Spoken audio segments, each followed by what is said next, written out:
Welcome back to Sim Sunday and welcome to another episode from Prepared 3D version 4.5. Today we're in Glasgow and as you can see we're flying the Jet2 737-800 down to Tenerife South. In last week's video, the real Airbus pilot and X-plane took us back to 1985 on my very first European bucket and spade vacation from Belfast to Corfu in the British Airways Boeing 757. In this episode we're taking you back to July 2019 and my last European bucket and spade vacation, where only a few days before my wife and I walked into a travel agent and booked a last minute 10-day vacation to Playa del Americas in Tenerife. This flight is therefore part of our Bucket and Spade series, recreating some of the Northern Hemisphere's most popular vacation flights. Jumping right into sim brief, this is a fairly straightforward flight, departing here in Glasgow on runway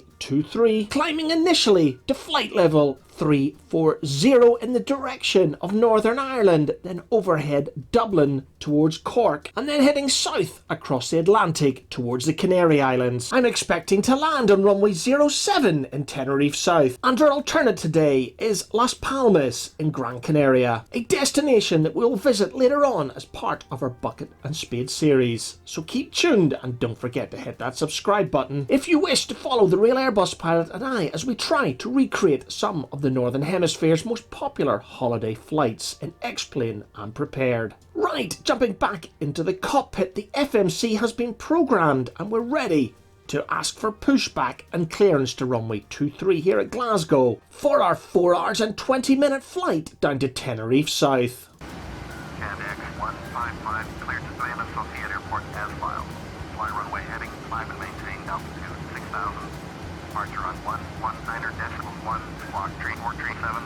NGXU155 correct. Contact ground on 121.7.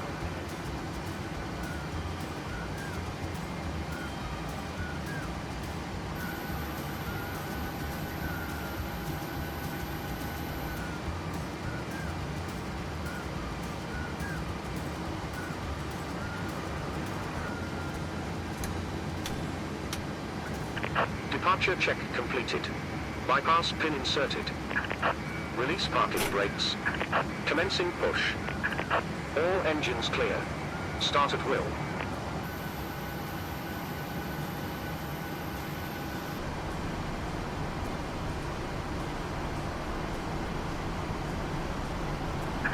Set parking brakes.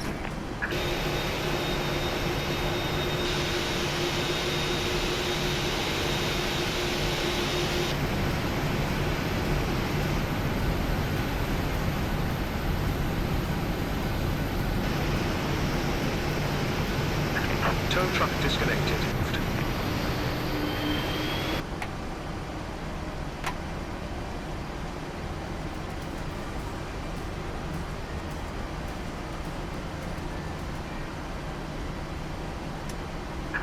Left is clear, right is clear.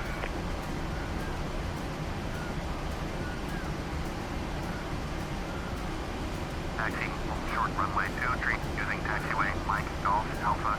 NGXU155.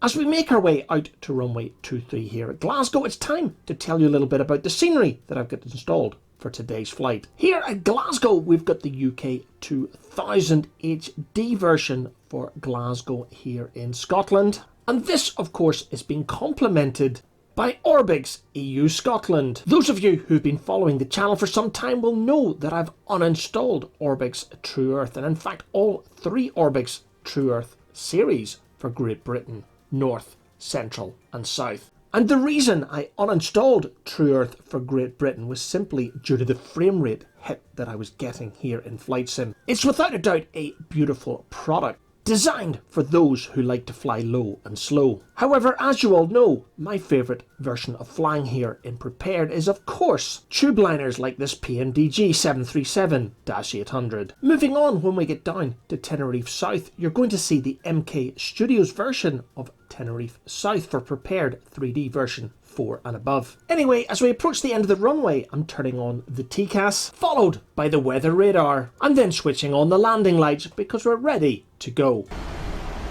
Approaching 23. On runway 23.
Glasgow departure, NGXU is climbing through 1,600 for altitude 6,000.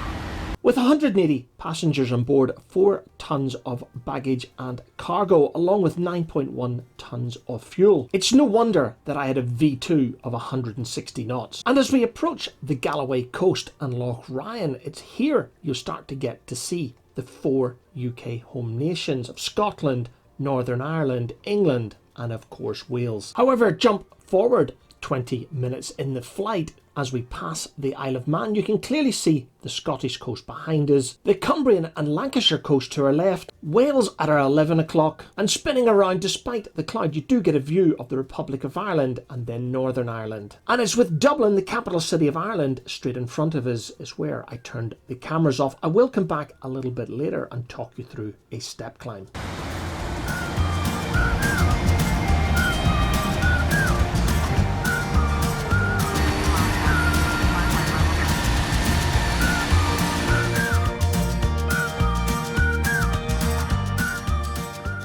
We're currently cruising south over the Atlantic Ocean at flight level 340 or 34,000 feet. The Portuguese island of Madeira is approximately 300 miles off our right wing. Moving on to the cruise page on our FMC, we have an optimum cruise altitude of 357 and a max of 371. At this point, I'm not sure there is an absolute science to the step climb, but I am going to input 360 into the FMC and then request 36,000 feet from ATC. And after being given clearance to climb to flight level 360 by ATC, I simply dial it in and allow the FMC to command a smooth climb to 36,000 feet. And that's it, guys. We've around 400 miles still to run to Tenerife, and I'll come back to you as we start our descent into the Canary Island that I've visited several times for real in my life so far.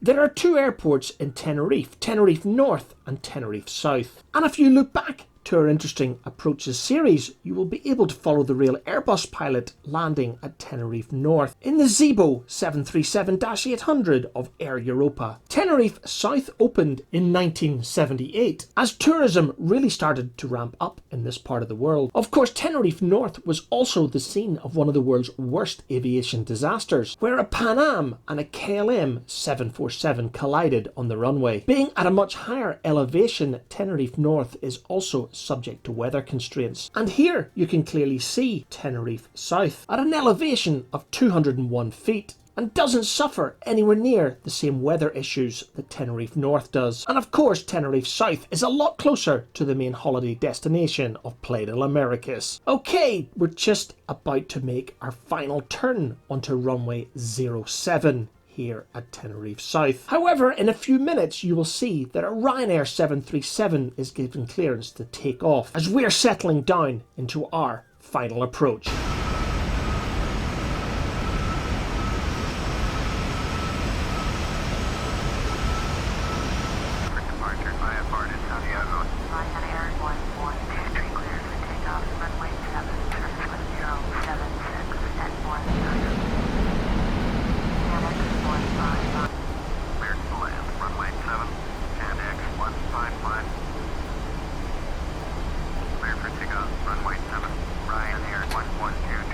That's the Ryanair just accepting departure clearance. So he's still not on the runway, yet he's been given clearance to enter the runway when I'm less than 5 miles from touchdown.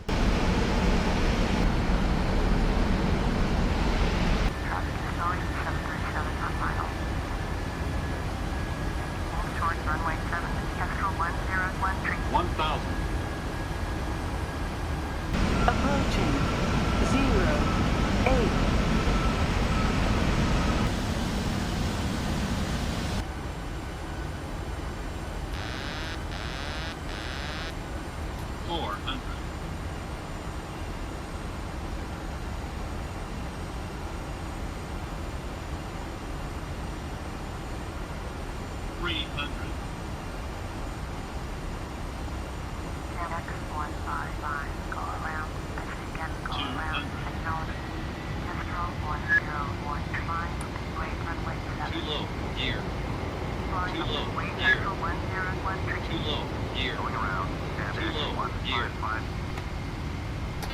And there you go, that really wasn't that unexpected. I was vectored to the south and told to climb to flight level 7000 and basically do it all again.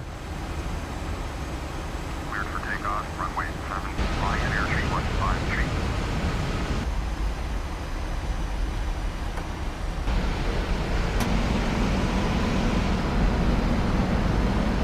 As we settle into the final approach, I'm going to try something a little bit different on this flight. When I disconnect the autopilot and then the auto throttle, I'm going to leave the auto throttle armed. Now, as you will see, just around the time I touch down, something doesn't go quite right. However, the idea of keeping the auto throttle armed is just in case the airspeed drops more than 10 knots below the bugged airspeed, forcing the auto throttle to kick in and give you that little bit of extra stall protection. Of course, being in the sim, I could have just reset the approach and tried it all again, making it look absolutely perfect for you in YouTube. Being just a Sunday pilot, I'm not a professional pilot, and I would like to get the opinion of the real Airbus pilot on what I did wrong, in a bid to learn from my mistakes. Runway 7. Cleared to land, runway 7, NGXU.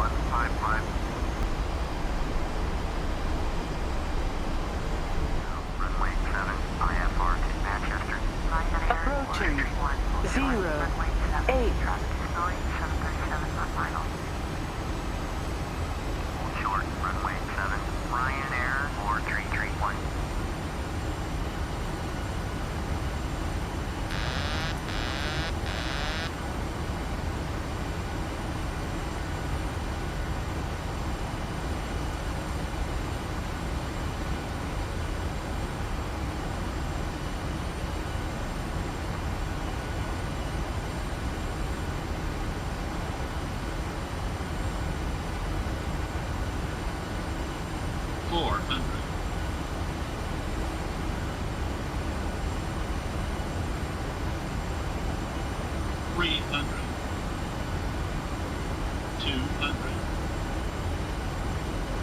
Sync rate.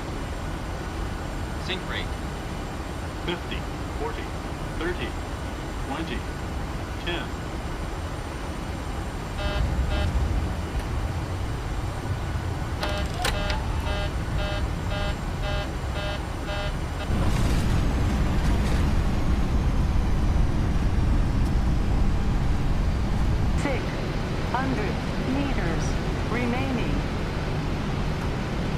Yeah, I know, that wasn't a great landing at all. It was set up fairly nicely and it was looking really good, but clearly the stall protection system kicked in within the auto throttle settings that I had configured. As I said earlier, being in the sim, I could just reset the flight and do that approach all again. But I like to learn from my mistakes, so no doubt the real Airbus pilot will give me the answers in a few days' time. Anyway, we still made it down to Tenerife South, despite eating up most of the runway due to my auto throttle mishap. But as we taxi to the gate, it's time to bring another episode of Sim Sunday to a close. When I made this flight for real back in 2019, I have to admit that I was very impressed with Jet2. The cabin attendants were all very friendly. But I guess the goal of any holiday airline is to set you up for your vacation ahead. If I had one criticism of Jet2, it was their seats. They were the most uncomfortable seats I've ever sat on in an aircraft. In the notes below, I'll put a link to the video from the main channel on the trip report that I made on this journey for real back in July 2019 from Glasgow to Tenerife South with Jet2. So back to the virtual flight in Prepared on board the PMDG 737-800. It's time to say goodbye and thank you very much for taking the time to watch this video. Wherever you're flying in your virtual world, don't forget to fly safe.